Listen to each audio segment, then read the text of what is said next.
Everyone, आज हम पढ़ेंगे सॉइल फर्टिलिटी मैनेजमेंट का lecture number 7 nutrient use efficiency. तो चलिए स्टार्ट करते हैं। सबसे पहले समझेंगे न्यूट्रिएंट यूज एफिशिएंसी होता क्या है। So nutrient use efficiency is the amount of dry matter और yield produce per unit of nutrient applied और एब्जॉर्ब्ड। तो न्यूट्रिएंट यूज एफिशिएंसी होता क्या है, जैसे कि मान लो एक लैंड है, एक फील्ड है हमारे पास, तो वहाँ पे सॉइल में हमने क्या किया, न्यूट्रिएंट अप्लाइड किया। जैसे कि हमने क्या किया, फर्टिलाइजर डाला। ठीक है, फर्टिलाइजर डाला तो पर यूनिट उसका कितना बायोमास प्रोड्यूस हो रहा है। बायोमास कैसे बनता है प्लांट में, मतलब हमने एक फील्ड पे क्या किया, फर्टिलाइजर डाला और प्लांट ने कितना फर्टिलाइजर अपटेक किया,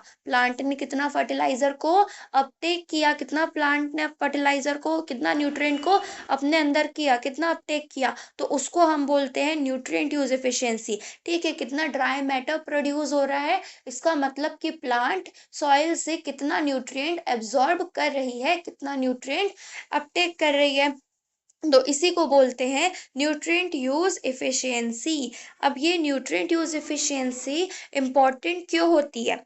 सो more than 90% of fertiliser are consumed by cereals. तो जो 90% ऑफ फर्टिलाइजर्स हम जो डालते हैं, या उससे ज़्यादा भी जो फर्टिलाइजर होता है, वो सीरियल्स जो क्रॉप्स होती है जैसे वीट, मेज, राइस, ये क्या करते हैं, ये कंज्यूम कर लेते हैं। मतलब जितने भी सीरियल्स वाले क्रॉप होते हैं, ये 90% से भी ज़्यादा फर्टिलाइजर के थ्रू न्यूट्रिएंट को एब्जॉर्ब करते हैं। ठीक है, इसलिए भी न्यूट्रिएंट यूज एफिशिएंसी इंपॉर्टेंट है। ठीक है, ताकि हमें पता चले कि कोई भी प्लांट की को अलग अलग टाइप, जैसे कोई सीरियल क्रॉप है, फ्रूट क्रॉप है, तो उनकी न्यूट्रिएंट यूज एफिशिएंसी कितनी है, तो उस हिसाब से फिर हम क्या करेंगे, न्यूट्रिएंट अप्लाई करेंगे। ठीक है, जैसे कि अगर लेस यूज रहेगा, लेस न्यूट्रिएंट यूज एफिशिएंसी रहेगी, तो हम क्या करेंगे, अगर कम है तो हम कम देंगे ताकि फर्टिलाइजर भी वेस्ट ना हो, और अगर न्यूट्रिएंट यूज एफिशिएंसी ज़्यादा है तो हम उसको क्या करेंगे, ज़्यादा फर्टिलाइजर देंगे ताकि रिक्वायरमेंट जो है प्लांट की वो पूरी हो। क्योंकि अगर प्लांट की रिक्वायरमेंट पूरी नहीं होगी तो क्या होगा, लो यील्ड होगी। ठीक है, फिर है nutrient use efficiency in plants. तो प्लांट्स में न्यूट्रिएंट यूज एफिशिएंसी कैसे होती है। Nutrient use efficiency depends on the plant's ability to take up nutrients efficiently from the soil. तो प्लांट्स में न्यूट्रिएंट यूज एफिशिएंसी क्या होती है कि सॉइल से प्लांट्स कितना न्यूट्रिएंट को अपटेक कर पा रहा है, इसको हम बोलते हैं प्लांट की nutrient use efficiency. It also depends on internal transport, storage and remobilization of nutrients. ठीक है, ये किस किस चीज़ों पे डिपेंड करती है, इंटरनल ट्रांसपोर्ट। अब इंटरनल ट्रांसपोर्ट क्या होता है, प्लांट में देखो रूट ने न्यूट्रिएंट को एब्जॉर्ब किया, अब रूट एब्जॉर्ब कर रहा है तो रूट के पास से वो स्टेम से, लीव्स में, फ्लावर्स में, बर्ड्स में, प्लांट के अलग अलग पार्ट्स में भी क्या करता है, ट्रांसपोर्ट होता है। तो किसके थ्रू होता है, जाइलम और फ्लोएम के थ्रू होता है, तो इस पे भी वो डिपेंड करता है। ठीक है, मेनली जाइलम के थ्रू। स्टोरेज की जो न्यूट्रिएंट वो अपटेक कर रहे हैं वो स्टोर कहाँ पे हो रहा है, ठीक है ना, इसके थ्रू भी होता है। रीमोबिलाइजेशन, उसका न्यूट्रिएंट को रीमोबिलाइज करना, मोबाइल न्यूट्रिएंट्स जो होते हैं तो ओल्डर लीव से न्यू लीव्स तक करने का, तो ये भी क्या होता है, इस पे भी डिपेंड होती है न्यूट्रिएंट यूज एफिशिएंसी। फिर उसके बाद आता है nutrient use efficiency of applied fertilizer is very low due to many reasons. अब हमने कोई भी न्यूट्रिएंट यूज एफिशिएंसी किसी अप्लाइड फर्टिलाइजर की लो हो सकती है, किन किन कारणों से लो हो सकती है, मतलब एक्सटर्नल फैक्टर जो कि न्यूट्रिएंट यूज एफिशिएंसी को क्या कर रहे हैं, कम कर रहे हैं। कैसे, जैसे कि एक हो गया सरफेस रन ऑफ। हमने क्या किया, सॉइल में हमने न्यूट्रिएंट्स डाला, फर्टिलाइजर डाला, लेकिन फिर भी क्या हुआ, प्लांट ने उतना न्यूट्रिएंट अपटेक नहीं किया। तो उतना न्यूट्रिएंट अपटेक क्यों नहीं किया, क्योंकि न्यूट्रिएंट जो है वो सॉइल में तो गया लेकिन सॉइल से प्लांट तक नहीं पहुंचा, क्योंकि सॉइल ने क्या कर दिया, या तो रन ऑफ हो गया होगा, ठीक है, मतलब सॉइल में बहुत नीचे लीचिंग हो गई होगी, मतलब बहुत सॉइल में नीचे चला गया होगा, इतना नीचे सॉइल में अंदर साइड चला गया होगा कि रूट्स वहां तक नहीं पहुंच सकती हैं। रन ऑफ जैसे कि जो सॉइल है ज्यादा वाटर की वजह से वो भी पानी के साथ बह गया होगा। ठीक है, या फिर volatilization, denitrification, fixation of nutrients in the soil, इन सब चीजों के थ्रू क्या हुआ होगा, वो न्यूट्रिएंट लूज हो गया होगा, जिसकी वजह से न्यूट्रिएंट तो हमने प्रॉपर अमाउंट में दिया लेकिन फिर भी न्यूट्रिएंट यूज एफिशिएंसी कम है क्योंकि प्लांट ने उतना न्यूट्रिएंट को अपटेक नहीं कर पाया। अब हम अलग अलग न्यूट्रिएंट की यूज एफिशिएंसी देखें तो जो नाइट्रोजन है, तो नाइट्रोजन की न्यूट्रिएंट यूज एफिशिएंसी कितनी होती है? 20 से 50%। यानी कि जो नाइट्रोजन है उसको प्लांट कितना अपटेक कर सकता है? प्लांट नाइट्रोजन को 20 से 50% तक क्या कर सकता है? एब्जॉर्ब कर सकता है। ये उसकी नाइट्रोजन यूज एफिशिएंसी है। ऐसे ही फोस्फोरस को 50 से 20% एब्जॉर्ब कर सकता है, पोटेशियम को 60 से 80% कर सकता है, सल्फर को 5 से 10% और माइक्रोन्यूट्रिएंट्स को 2 से 5% तक। ठीक है। फिर उसके बाद है how to improve nitrogen use efficiency. तो नाइट्रोजन यूज एफिशिएंसी को अगर हम इम्प्रूव करने की बात करें तो दो ही मेन आते हैं, एक नाइट्रोजन आता है, एक फोस्फोरस आता है। पोटेशियम का उतना नहीं आता क्योंकि पोटेशियम की एफिशिएंसी कैसी होती है? वैसे ही बहुत हाई होती है। कितनी? 60 टू 80%। ठीक है। मतलब पोटेशियम की जो न्यूट्रिएंट यूज एफिशिएंसी है वो ऑलरेडी बहुत ही ज़्यादा हाई होती है, तो उसको इम्प्रूव करने का उतना कुछ नहीं रहता है, बट नाइट्रोजन और फोस्फोरस का रहता है। एंड बोला जाए तो ये सब बोलने की बातें हैं, बाकी सारी न्यूट्रिएंट की यूज एफिशिएंसी इंप्रूव करने के सेम मेथड्स रहते हैं। ठीक है। सबसे पहले है नाइट्रोजन यूज एफिशिएंसी को कैसे इंप्रूव किया जाए। तो 4 आर होते हैं। ये है right source, right rate, right time, right place. ये 4 आर प्रिंसिपल अगर हम फॉलो करें तो ये सारे न्यूट्रिएंट्स हैं, जितने भी 17 एसेंशियल न्यूट्रिएंट्स हैं, सबकी न्यूट्रिएंट यूज एफिशिएंसी हम क्या कर सकते हैं? इंप्रूव कर सकते हैं ये 4 आर प्रिंसिपल्स के थ्रू। ठीक है। सो कौन कौन से हैं? पहला है, देखो, राइट रेट। हमको क्या करना है?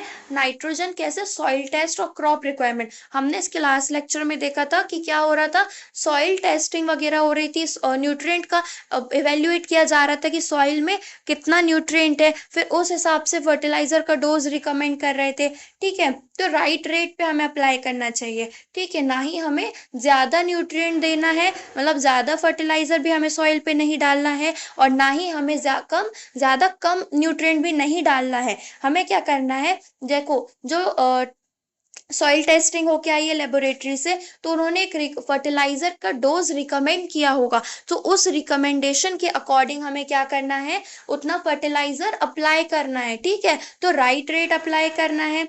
ठीक है। फिर है राइट टाइम। राइट टाइम हम क्या करेंगे? जब सही समय होगा तब हमें न्यूट्रिएंट को अप्लाई करना है। ठीक है। So split application of nitrogen, apply at critical crop growth stage when crop needed most.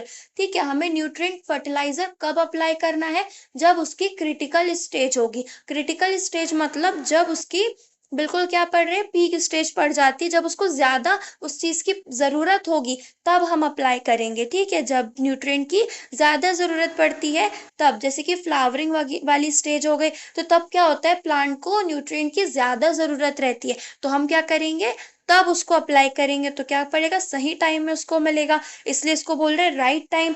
Chlorophyll meter. Chlorophyll meter क्या करता है? Measure leaf chlorophyll, help estimate nitrogen status, guide nitrogen application. Chlorophyll meter क्या होता है? ये एक metre होता है जो कि लीफ के हेल्प से ये बताता है, लीफ का जो क्लोरोफिल है उससे बताता है कि कितना नाइट्रोजन स्टेटस है प्लांट में, फिर उसके हिसाब से बताते हैं कि नाइट्रोजन एप्लीकेशन हमें कितना करना चाहिए, जिसकी वजह से जो प्लांट है उसमें नाइट्रोजन सही पड़े, ना ज्यादा वेस्ट हो और ना कम पड़ जाए। तो क्लोरोफिल मीटर हेल्प करता है। लीफ कलर चार्ट भी क्या करता है? नाइट्रोजन की डिफिशियंसी को बताता है, जिसकी वजह से करेक्ट नाइट्रोजन की हम क्या कर सके? एप्लीकेशन कर सके।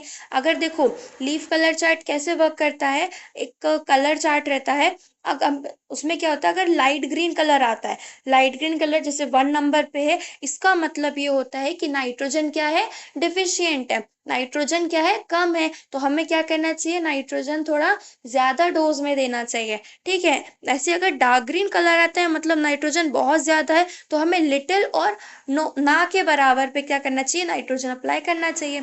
राइट प्लेस, सही जगह पे अप्लाई करना चाहिए, जैसे कि ब्रॉडकास्टिंग मेथड नहीं करके बैंड प्लेसमेंट करना चाहिए। ब्रॉडकास्टिंग क्या होता है कि ऊपर से ऐसे स्प्रेड करना, फेंकना, ठीक है। तो हम ऐसे करेंगे तो बहुत सारा वेस्ट होगा एंड न्यूट्रिएंट्स मतलब जो सॉइल तक भी नहीं पहुंचेगा और वेस्ट होएगा मोस्टली। तो हमें बैंड प्लेसमेंट यूज करना चाहिए, सबसे अच्छी मेथड मानी जाती है न्यूट्रिएंट एप्लीकेशन के लिए, फर्टिलाइजर एप्लीकेशन के लिए।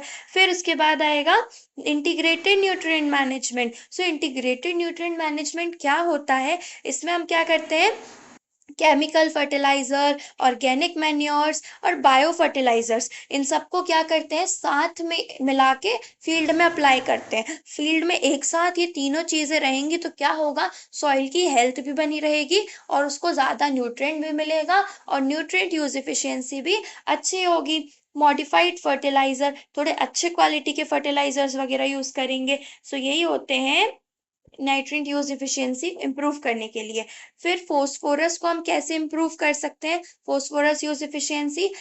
तो देखो सबसे पहला है minimize contact with soil. Soil के साथ न्यूट्रिएंट का कांटेक्ट कैसा होना चाहिए, कम होना चाहिए। मतलब जो फोस्फोरस फर्टिलाइजर है उसको कहाँ पे करना चाहिए, सॉइल को ऊपर से नहीं देना चाहिए। क्या करना चाहिए, जब हम सीड सोइंग कर रहे होते हैं तब सीड के पास या रूट के पास में ही क्या करना चाहिए, न्यूट्रिएंट को मतलब जो फर्टिलाइजर है उसको अप्लाई करना चाहिए, जिसकी वजह से क्या होता है वो सॉइल के कांटेक्ट में कम आएगा और ज्यादा न्यूट्रिएंट किसको मिलेगा, रूट्स को मिल जाएगा। ठीक है, मतलब बैंड प्लेसमेंट करना चाहिए। ठीक है, मतलब जैसे कि ना जो सॉइल जो न्यूट्रिएंट है, जो फर्टिलाइजर है, उसको जब हम सोइंग करते हैं उसी टाइम पे हम क्या करते हैं, फर्टिलाइजर भी अप्लाई कर देते हैं, जैसे कि जो सीड है तो उसको डायरेक्टली मिल जाए। फिर raise pH in acidic soil. तो जो एसिडिक सॉइल होती है, एसिडिक सॉइल में क्या होता है, पीएच लेवल बढ़ जाता है, जिसकी वजह से क्या होता है, हम क्या करते हैं, लाइम यूज करते हैं। लाइम यूज करेंगे तो क्या होएगा, फोस्फोरस यूज एफिशिएंसी बढ़ेगी। जैसे कि एक सॉइल है, सॉइल का पीएच बढ़ा, पीएच बढ़ा तो वो कैसी हो गई, एसिडिक हो गई। सॉइल का पीएच बढ़ा तो वो एसिडिक हो जाएगी और वो एसिडिक हो जाएगी तो हमें क्या करना पड़ेगा, लाइम ऐड करना पड़ेगा सॉइल में, जिससे वो न्यूट्रल हो सके। तो जब हम उसको न्यूट्रल करेंगे लाइम मिलाने से तो क्या करेगा लाइम, वो फोस्फोरस यूज एफिशिएंसी को इम्प्रूव करेगा। फिर है सरफेस ब्रॉडकास्ट इन पडलिंग। जो पडलिंग का मतलब होता है राइस, राइस लगाना। तो इसमें क्या होता है, सरफेस ब्रॉडकास्ट करना चाहिए, इससे फोस्फोरस यूज एफिशिएंसी बढ़ती है। ठीक है, तो पडलिंग जो राइस होता है, राइस की कल्टीवेशन में क्या करना चाहिए, ब्रॉडकास्ट करना चाहिए, सरफेस ब्रॉडकास्टिंग करनी चाहिए, इससे फोस्फोरस यूज एफिशिएंसी बढ़ती है। वीट में क्या करना चाहिए, अगर वीट है तो वीट में हमको प्लेसमेंट करना चाहिए, वीट में हमें ब्रॉडकास्ट नहीं करना चाहिए, वीट में हमें प्लेसमेंट न्यूट्रिएंट एप्लीकेशन का मेथड यूज करना चाहिए। अब ये जो एप्लीकेशन वाले जो हैं ये मैं नेक्स्ट वीडियो में बताऊंगी कि इनके मतलब क्या है। ब्रॉडकास्टिंग का मतलब स्प्रेड करना, ऐसे हाथ से ऊपर से फेंकना, ठीक है, स्प्रेड करना यूनिफॉर्मली। और बैंड प्लेसमेंट का मतलब होता है रूट के पास सीधा अप्लाई करना। और प्लेसमेंट का मतलब होता है कि थोड़ी थोड़ी सी दूर में एक लाइन, एक प्रॉपर यूनिफॉर्म लाइन में अप्लाई करना। ठीक है, और एक होता है drilling and furrow method. Drilling and furrow method क्या होता है, जैसे कि सीड ड्रिलिंग सुना होगा, तो ड्रिलर से क्या करते हैं, जब हम होल करते हैं और सीड सोइंग करते हैं तो उसी के साथ साथ हम तब फर्टिलाइजर को भी अप्लाई कर देते हैं। बस ये रहता है कि सीड को और फर्टिलाइजर को हम अलग अलग डेप्थ में रखते हैं। ठीक है, जैसे कि जो सीड है उसको हम थोड़ा नीचे रखेंगे और जो फर्टिलाइजर है उसको थोड़ा सा हम ऊपर रखेंगे। ठीक है, तो ऐसे क्या होता है, ड्रिलिंग के साथ में हम फर्टिलाइजर भी अप्लाई करते हैं। Apply phosphate fertilizer with organic manure, इससे भी फोस्फोरस यूज एफिशिएंसी बढ़ती है। और बैंड प्लेसमेंट मेथड तो फर्टिलाइजर एप्लीकेशन के लिए बेस्ट होती है। सो गाइज आज के लिए इतना ही, थैंक यू सो मच। आप लोग मेरे चैनल को सब्सक्राइब करें और वीडियो को लाइक करें। Thank you, bye bye.